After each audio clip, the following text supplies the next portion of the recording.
mendapatkan kesedihan, maka dari itu Allah menghadiahkan kepadanya berupa Isra wal Mi'raj, perjalanan dari Masjidil Haram ke Masjidil Aqsa.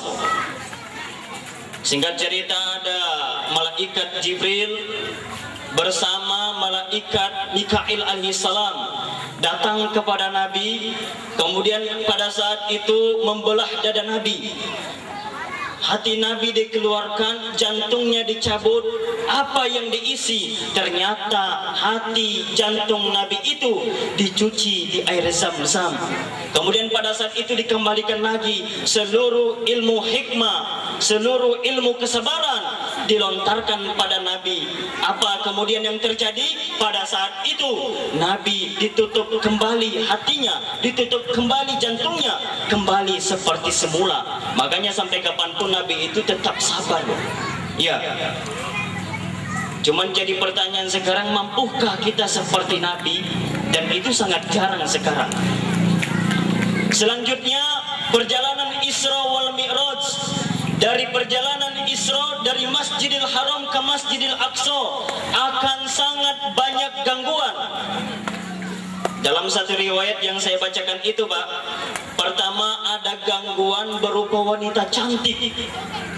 Muhammad, berhenti sebentar. Wanita cantik. Lantas kata malaikat Jibril alaihissalam, jangan engkau pandang wahai Muhammad. Kemudian Nabi Muhammad mengatakan, kenapa wahai Jibril? Karena ketika engkau pandang, niscaya umatmu satu saat akan selalu mencintai dunia. Dunia itu ibarat wanita yang cantik, dia tidak akan pernah tua. Semakin kita mencari dunia, maka semakin kita akan tertipu oleh kulit dunia itu. Kemudian panggilan kedua berada dari sisi kanan. Datanglah pihak Yahudi. Muhammad, berhenti sebentar. Lantas Nabi Muhammad pun tidak melihat. Datang panggilan dari kiri pihak Nasrani. Muhammad, berhenti sebentar. Lantas Nabi Muhammad pun tidak melihat. Kemudian Nabi Muhammad bertanya kepada Jibril, Jibril, ini tamsil apa? Ternyata malaikat Jibril alaihissalam mengatakan kepada Rasulullah, ketika engkau ingin melihat ke kanan tadi ya Rasulullah, niscaya umatmu nanti akan seperti Yahudi. Dan ketika engkau melihat kiri, niscaya umatmu nanti seperti Nasrani. Namun pada saat itu Nabi tidak melihat sekarang. Dan jadilah umat Islam yang kokoh, umat Islam yang penuh dengan keimanan kepada Allah Subhanahu wa ta'ala. Pak, saya percepat sedikit, Pak. Kita masuk ke perjalanan sholat saja. Kelihatannya sudah mulai ngantuk. Pak, kita terusin, Pak, sedikit ya. Bu, terus menghina, Bu. Saya bukan tukang parkir. Terus Bu menghina ya. Kita lanjutkan. Apa hikmah ketika Rasulullah SAW mengadakan perjalanan Isra wal Mi'raj? Di antara hikmahnya itu adalah menjemput sholat. Maka menjadi pertanyaan sekarang bagi kita, Kang Fahmi, apakah kita bisa mi'raj seperti Rasulullah SAW? Jawabannya, kita bisa mi'raj seperti Nabi. Apa dalilnya? Dalil yang saya bacakan hadis tadi, Bu. As-sholatu mi'rajul mu'minin. Sholat itu adalah alat untuk kita mi'raj kepada Allah Subhanahu wa ta'ala. Maka bila kita ingin mi'raj kepada Allah, perbaiki sholat kita. Rasulullah sallallahu alaihi wasallam mengatakan, ara'aitum law anna nahron bi babi ahadikum yaghtasilu minhu kulla yawmin khamsin. Rasulullah sallallahu alaihi wasallam mengatakan kepada para sahabat, sahabatku, bagaimana kalau seandainya di samping rumahmu itu ada sungai yang panjang, sebuah sungai yang panjang, namun pada saat itu engkau mandi pada sungai itu 5 kali sehari. Kata Nabi Muhammad SAW, apakah masih tertinggal kotoran olehnya? Sahabat serentak menjawab, tidak ya Rasul. Maka Rasulullah menjawab, begitu halnya orang-orang yang melaksanakan sholat Maka pada saat dia melaksanakan sholat 5 waktu, maka kotoran-kotoran dosa itu Allah Subhanahu wa ta'ala akan hapuskan. Ibu bapak rajin sholat. Jangan juga subuh kesiangan, zuhur kesibukan, asar dalam perjalanan, maghrib kecapean, isya ketiduran. Apal pisan bu.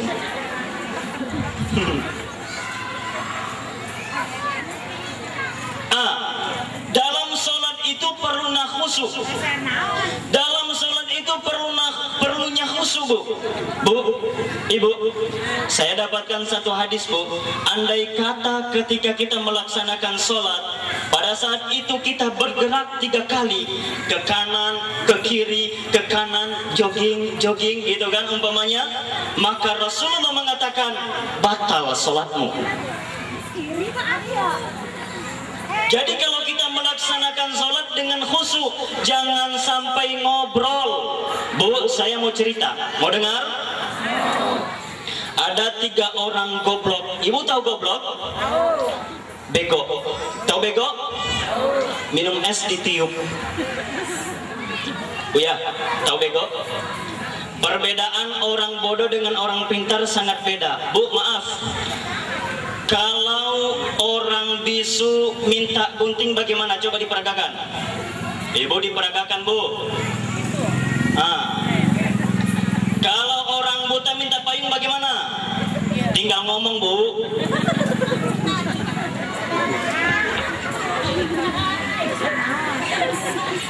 Ya nggak ada yang bodoh, yang nggak bodoh itu. Yang bodoh itu yang tidak mau belajar bu. Ada 3 orang goblok mau melaksanakan sholat. Ternyata imamnya ini orang kaya. Datanglah istrinya, sayang, minta duit dong. Emang buat apa? Saya mau ke salon. Ngapain? Mau di rebonding. Tuh ibu-ibu di sini tuh suka begitu bu ya. Mau diri bonding. Kebetulan bapaknya ini orang desa nggak tahu apa itu diri bonding. Kata istrinya, Mas, diri bonding itu diluruskan. Lurus bu. Oh diluruskan. Ternyata dipimpinlah sholat. Silakan safnya diri bonding dan dirapatkan. Silakan safnya diri bonding dan dirapatkan. Jadilah sholat. Ini ngomong 3 orang goblok pak. Allahu Akbar. Tahiyat akhir ternyata mereka sholat di atas bilik yang terdapat tikus besar botak. Profesor tikus. Ketika at-tahiyatu, tepat tikusnya jatuh di depan imam. Yang awalnya at-tahiyatu apa katanya? At-tahiyat, tikus jatuh. Batal nggak sholatnya pak? Batal. Tentu kan yang 2 orang di belakang nggak batal, khusyuk. Ternyata ngomong di samping kanan, dia bilang begini ke imam, woi pak imam, lagi sholat nggak boleh ngomong. Batal nggak pak? Batal. Tentu yang satu diam. Apa jawabnya? Untung gua nggak ngomong. Batal nggak? Batal. Jadi dalam sholat itu butuh kekhusyukan. Jangan sampai main-main.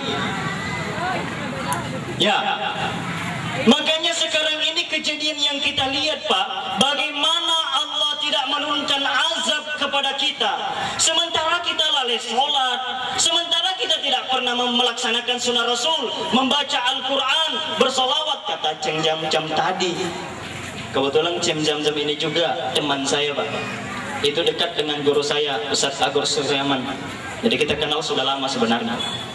Dia suka ngisi di UIN. Kebetulan saya masih kuliah pak, semester akhir. Suka ketemu di Aswaja, Gerakan Ahlus Sunnah wal Jamaah. Tenang pak, saya orang NU. Kejadian-kejadian sekarang yang kita lihat itu bagaimana Allah tidak menurunkan azab kepada kita, sementara kita lalai akan sholat, bahkan membaca Al-Quran pun sangat jarang. Ibu-ibu sering baca Al-Quran di sini bu? Bu? Suka baca Quran? Saya tes. Pak maaf saya tes. Bismillahirrahmanirrahim. Inna a'tainakal kautsar. Lanjutkan, Pak.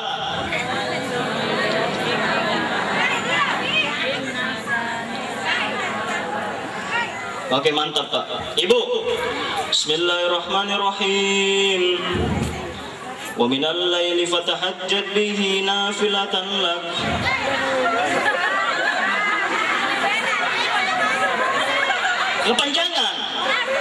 Kepanjangan, Bu. Oke, balik, Pak ya. Saya baru tahu ibu-ibu suka yang pendek. Balik, Pak. Bapak-bapak yang panjang ya. Bismillahirrahmanirrahim. Wasamsi wa duhaha wal qamari idza talaha wan nahari idza jallaha.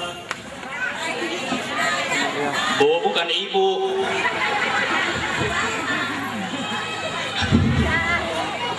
Ibu yang pendek.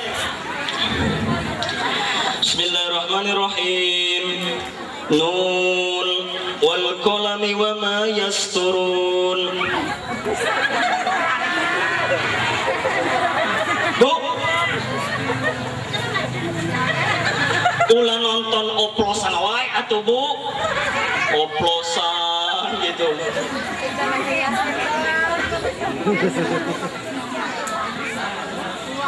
Ini, Bu ya, sudah mulai lepas ya, Masya Allah. Makanya saya katakan nanti ini masjid apa namanya, Lailatul Qadar, Pak ya. Saya katakan kepada ustadznya, kita dirikan dalam satu hari itu kita membaca satu ayat Al-Quran. Amin. Setelah kita baca satu ayat Al-Quran, kita pahami apa maknanya dan kita hafalkan. Amin. Insya Allah. Jangan sampai kita tidak tahu satu huruf, Bu. Ibu, tidak tahu satu huruf jangan, apalagi tidak bisa membaca Al-Quran. Kenapa? Karena menurut data statistik yang saya dapatkan, berkata Gubernur kita Ahmad Heriawan, hampir 70% masyarakat di Jawa Barat itu buta huruf Al-Quran. Ini sekarang, Bu. Saya lagi serius, Bu. Buta huruf Al-Quran itu bukan hanya orang tua, tapi anak-anaknya. Apakah ini kesalahan orang tua? Lebih mendidik mereka ke sekolah-sekolah yang tidak ada agama. Ini yang sering saya takutkan. Bagaimana kehancuran Islam di kedepannya, Bu. Makanya salah satu strategi Yahudi untuk menghancurkan Islam itu, buta hurufkan mereka dengan Al-Quran, jauhkan mereka dari Al-Quran, berikan mereka kesenangan. Biar mereka jauh Al-Quran, pada saat itu generasi Islam 20-30 tahun ke depan akan terkikis dan terkikis. Akhirnya tidak ada lagi ulama dan umaroh. Hancurlah Islam itu. Dan ini salah satu strategi Yahudi untuk menghancurkan Islam. Apa mau kita seperti itu, Bu? Bu, mau kita seperti itu? Masya Allah. Makanya jangan sampai anak-anak kita, apalagi kita sendiri, apalagi suami yang tidak pernah memberikan pendidikan Al-Quran. Kata Rasulullah sallallahu alaihi wasallam, "Nawwiru buyutakum bi tilawatil Quran." Jadikanlah rumah tangga kamu menjadi rumah tangga yang penuh dengan pengucapan ayat-ayat Al-Quran. Tok tok tok tok tok. Jangan atau begitu. Ya, jadi jangan sampai. Makanya ini sering saya katakan, Bu, kalau kita punya suami yang soleh akan kembali istri yang soleh. Amin, Bu. Jadi pertanyaan saya, ibu-ibu soleh enggak? Soleh. Suami ibu? Ngaku. Makanya jangan sampai kita itu tidak bisa mendapatkan istri atau suami yang soleh. Sampai ada cerita, Bu, enak dapat suami yang soleh itu, Bu. Sebaliknya, enak mendapat istri yang soleh itu, Bu. Ketika mereka menikah sama-sama santri, suaminya berangkat kerja, kata istrinya, "Sayang, sarapan pagi dulu." Kata suaminya, "Gak perlu sayang, sarapan pagiku cukup untuk mencium keningmu." Allahu Akbar. Apa ada ibu-ibu seperti itu? Boro-boro yang ngasih duit ibu.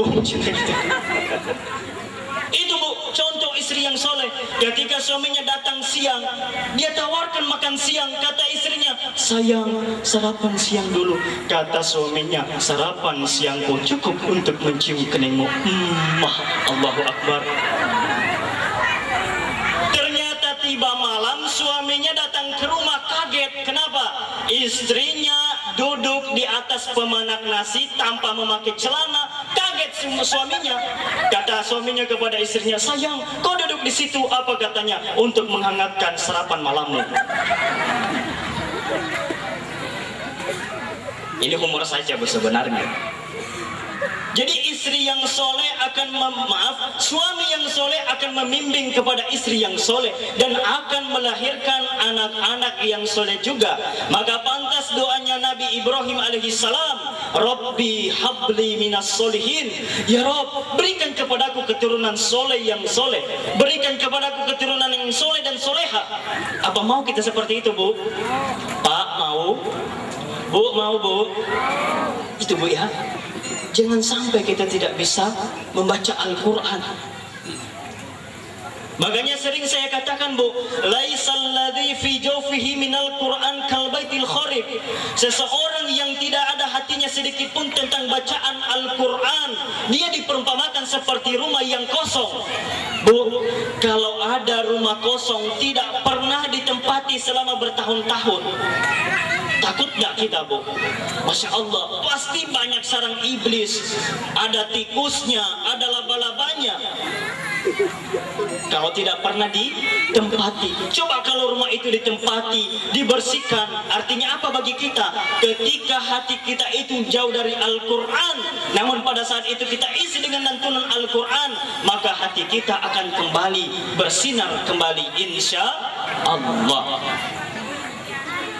Jadi ada cerita, jangan sampai